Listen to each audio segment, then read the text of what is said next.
If you've ever tried to break a habit and or create a new habit, you know it's not the easiest thing to do.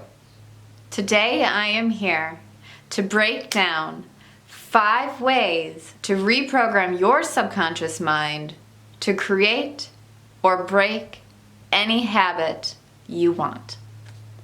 So let's jump right into it.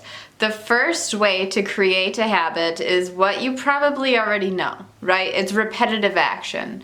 It is how you learned most of the things you know now. And this is because each time you do something, you strengthen the neurological pathway in your brain that has been created to carry out that action, okay? And so the stronger of a habit it is, the stronger of a neurological pathway you have in your mind, in your brain, for that action.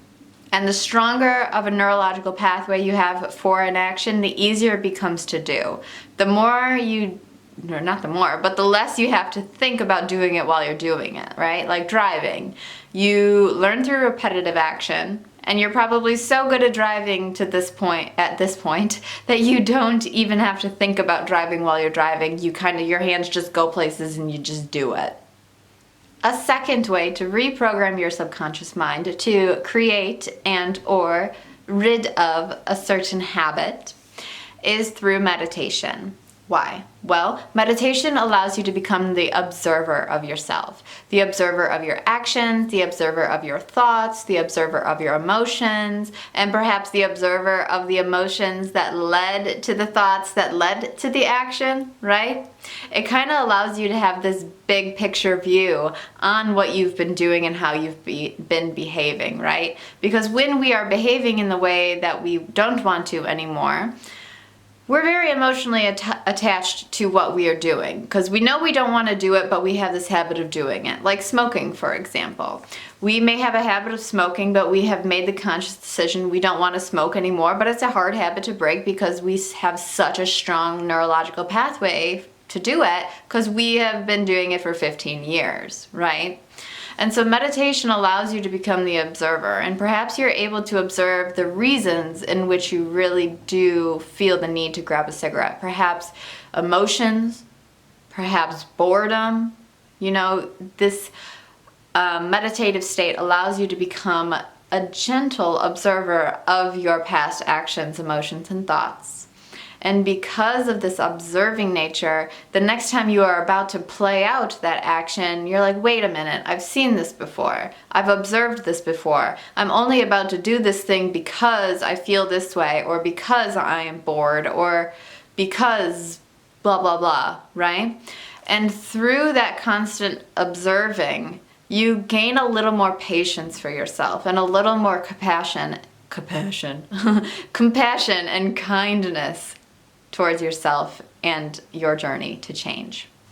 The third and the fourth ways in which you can create and or rid of any habit that you have through reprogramming your subconscious mind are very similar, and that is why I am bundling them. The third is hypnosis, and the fourth is self-hypnosis. What's the difference?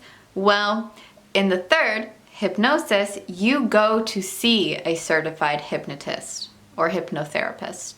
And in the fourth, it's self-hypnosis. You are doing hypnosis on yourself. Yes, it's possible. I have a whole online course about it. If you are interested, I'll put the link in the description below. But anyway, whatever, here we go. Hypnosis and self-hypnosis allow you to have direct communication to the subconscious mind. If you remember the example I just given about the smoker, I had mentioned that they consciously decided they wanted to stop smoking, but they have such a strong subconscious habit that it's very hard. Their two parts of their mind are not in coherence. They are not in alignment.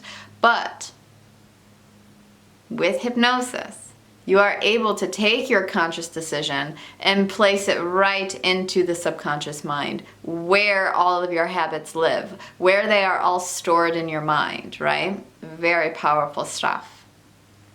And so yes, you can have a conscious decision, and through repetitive action, you can create that new habit, right? But hypnosis and self-hypnosis speed up the process immensely because you are speaking directly to the subconscious mind. Instead of having to use only repetitive action as your way to change, you can use hypnosis and quite literally reprogram your subconscious mind right at the source by communicating directly to it what you want it to do instead, or what you want it to do from that day on. And the fifth way that you can reprogram your subconscious mind to make or break any habit that you have is through mantras or affirmations. Through advertising, you know that a message repeated over time does have an impact.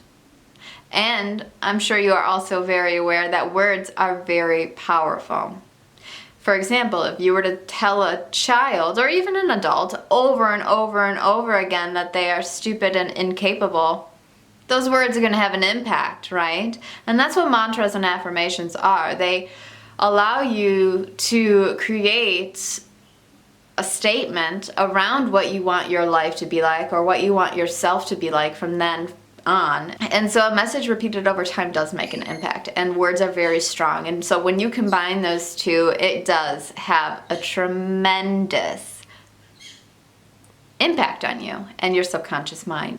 But the thing is, there is a correct way and an incorrect way to create mantras and affirmations. And for more information on that, I will go ahead and link my video, How to Create Positive and Powerful Mantras and Affirmations, in the description below. But anyways, learn how to do it the correct way before you start creating all these mantras and affirmations and repeating them over and over.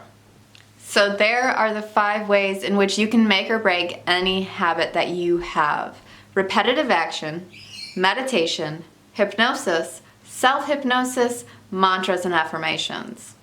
Very powerful stuff, especially when you combine them. I would love to hear what you learned from today's video. Comment it down below. Again, if you are interested in the self-hypnosis course and or how to create positive and powerful mantras and affirmations, I will link both of those things down in the description below. Thank you so much for watching. I hope you got something from today's video. Have a wonderful day.